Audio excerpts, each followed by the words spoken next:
Alright everyone, let's see if there's any interest in this. This is a 2008 Ford Ranger. It's a 3-litre tdci wheat engine. Yeah, bought this from auction. It was listed as a non-runner. Brought it home, realized that one of the valves was stuck open. So took the head off and everything, and it turns out that one of the pistons were coming up too high as well.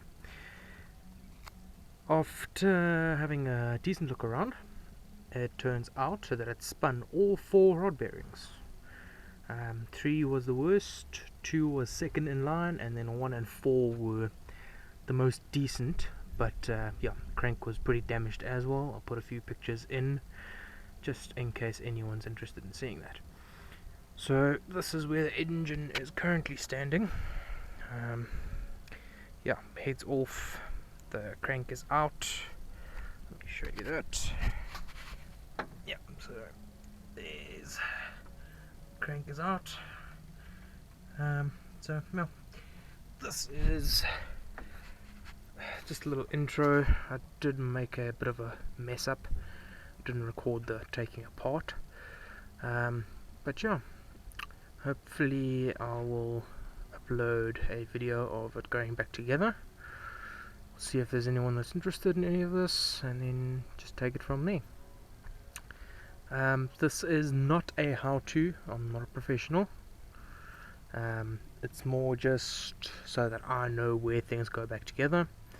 I have never ever rebuilt an engine before in my life. I'm actually a IT kind of person. So yeah, I'm a bit in the deep end here.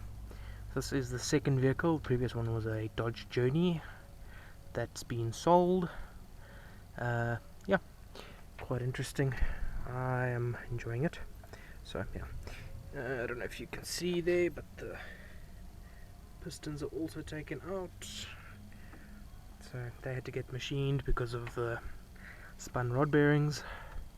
I had to get a new crank. Yeah, that's what we're standing at. I'll put in a few pictures as well of the damage so you can have a look at that if anyone's interested. And yeah, the next video should be in a few days, hopefully, when the engine's going back together. I'm just waiting for a few more parts. So yeah, thanks for watching.